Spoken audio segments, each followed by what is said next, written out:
SERVEGLAD movement. Y'all ready for this?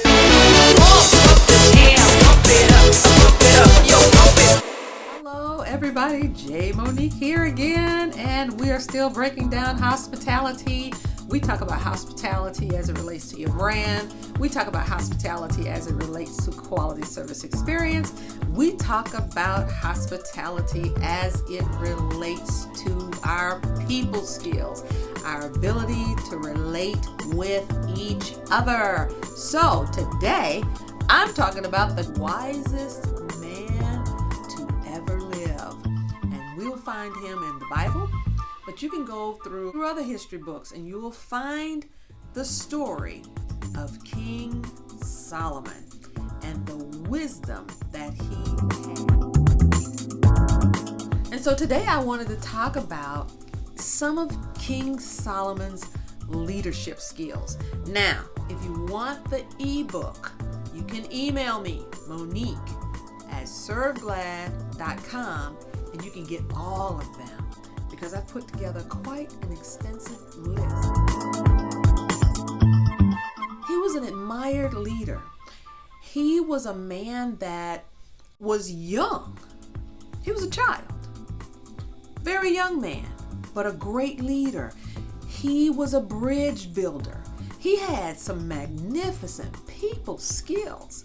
Now, I've heard the stories and I've read it for myself. They say, oh, he died and he had too many wives and concubines and all of that kind of stuff.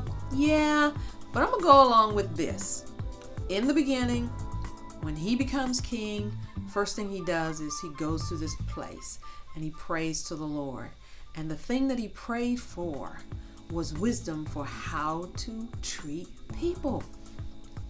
That pleased God. And so in addition to blessing him with the wisdom for dealing with people, God gave him everything else. Riches, wealth, just Solomon was a blessed man.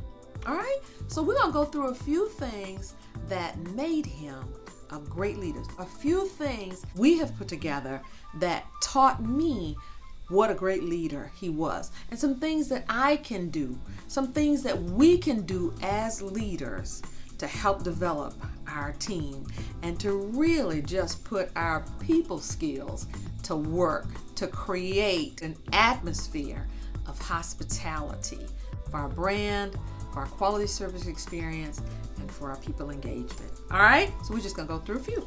All right, so here's the first leadership lesson that I learned from King Solomon right at the beginning of the book. And you can go and read his story. It is just a beautiful, extraordinary story. All right, it says, as a young leader, King Solomon was honest with himself at the beginning of his acceptance of power. All right, so he finds out he's a king. He doesn't know how to do this. He goes to God.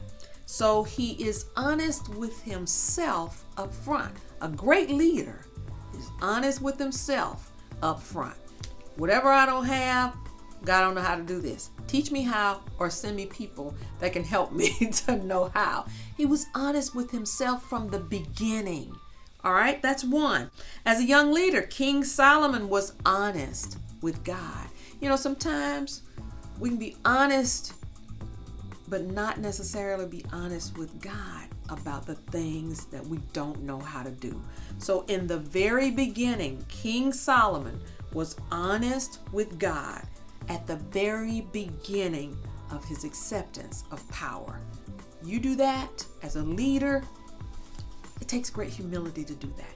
It takes great humility to be honest with yourself. That was number one. Number two, he was honest with God. All right, and then number three, as a young leader, King Solomon was honest about his strengths and his weaknesses at the beginning of his acceptance of power. He was honest with himself, he was honest with his God, and then he opened up to his God about where his strengths and where his weaknesses were. He had already done that assessment before he was ready to go into power. As a young leader, King Solomon was willing to seek God first for help.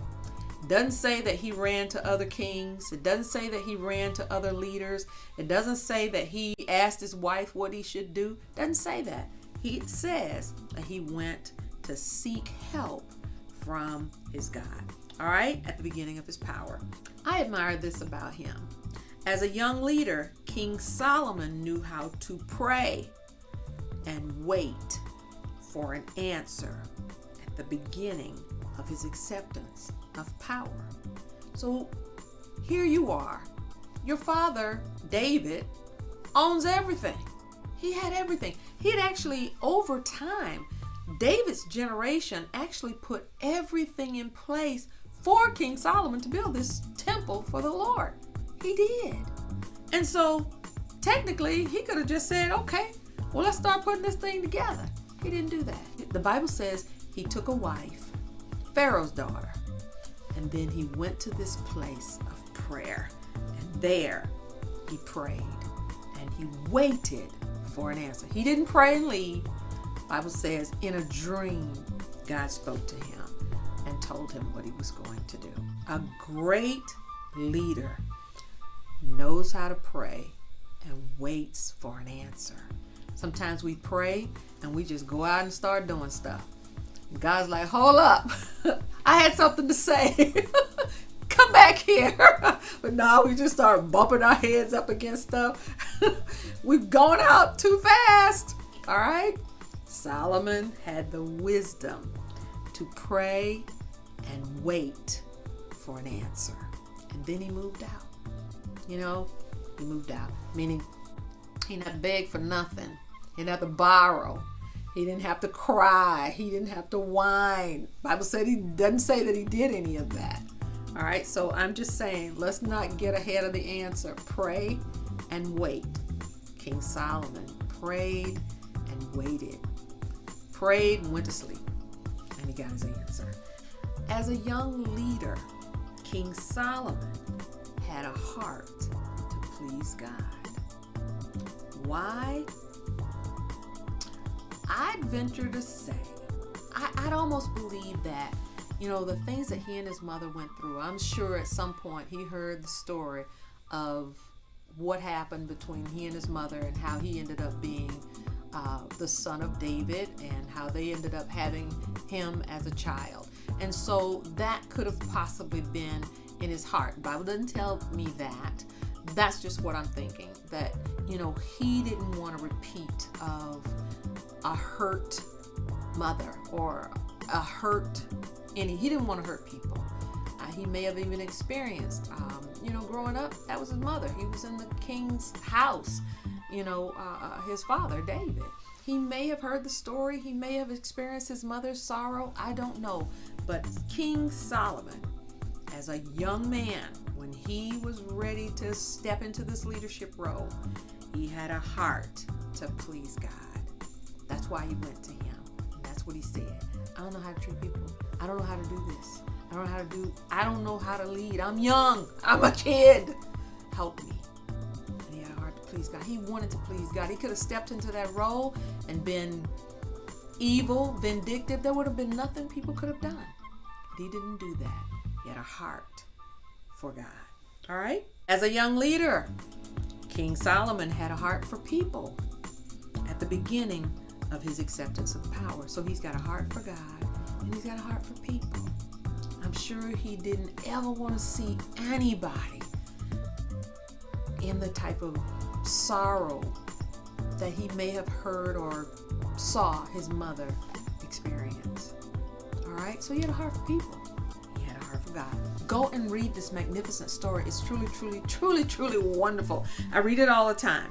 All right? And so as a young leader, King Solomon used heart, the wisdom of God, to expose the true heart of a mother at the beginning of his acceptance of power. You know, there are many accounts of the different things that King Solomon did. And the ones that you hear about the most, like I say, are all these wives that he had and all of the concubines that he had. But go read history, because I do want to say one thing. In some of the history materials that I have researched and read, many of the wives that he took in those places where he went to take those wives, he built bridges there. So he was building capacity. He was building roads. He was building paths from where these people came from to this church, to this temple that he had built for the Lord. Why?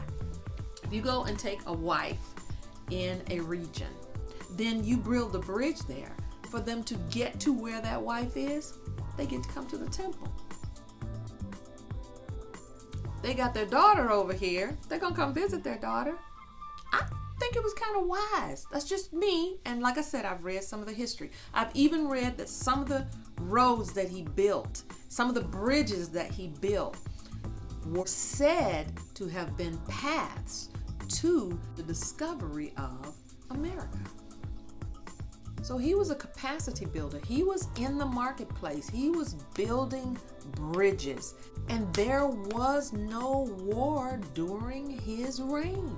So he was building relationships when he took these wives.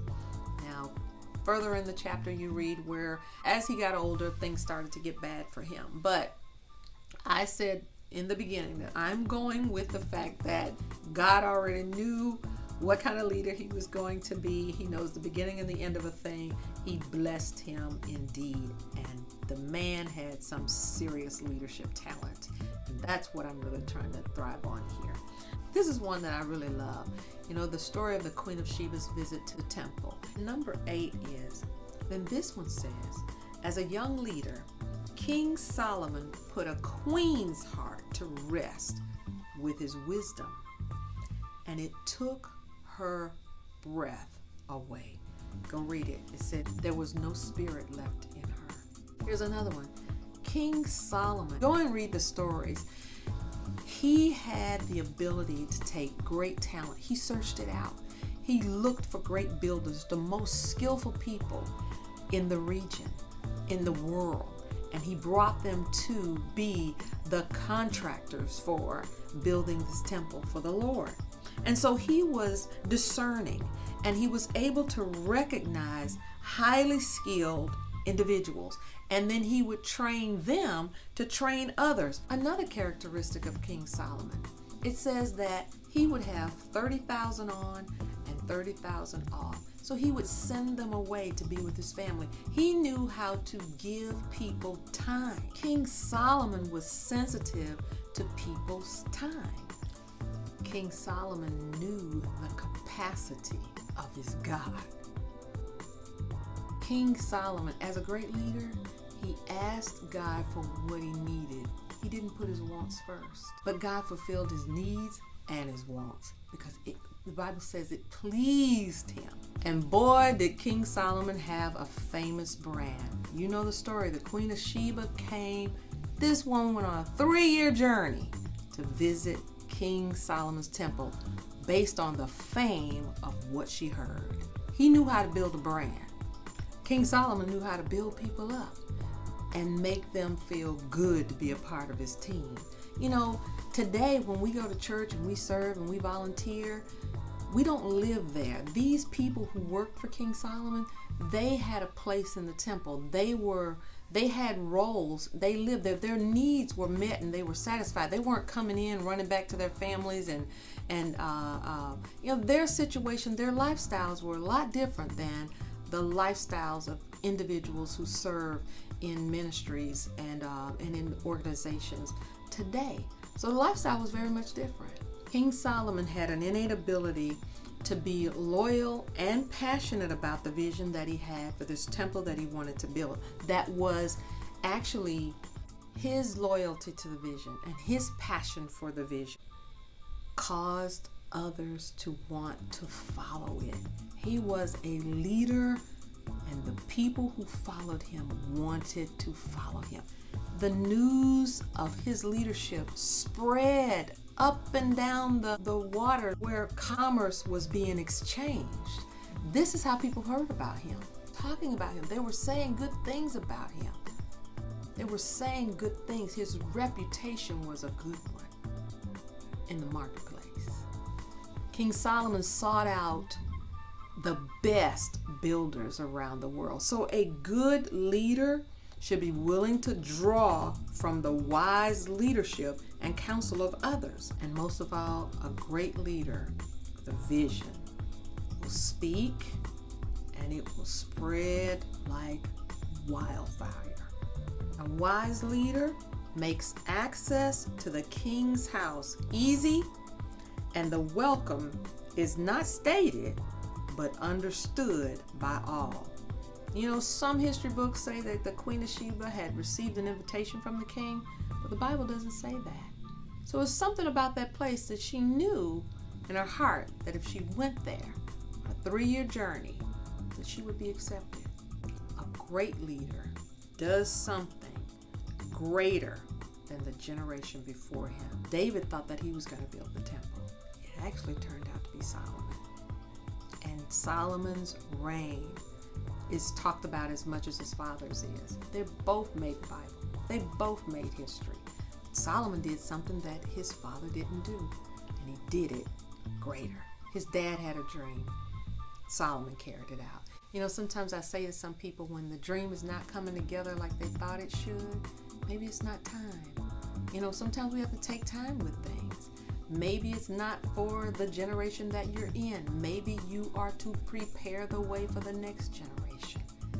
Put it together. See what God says. Wait on it. All the pieces will come together. And this one I love.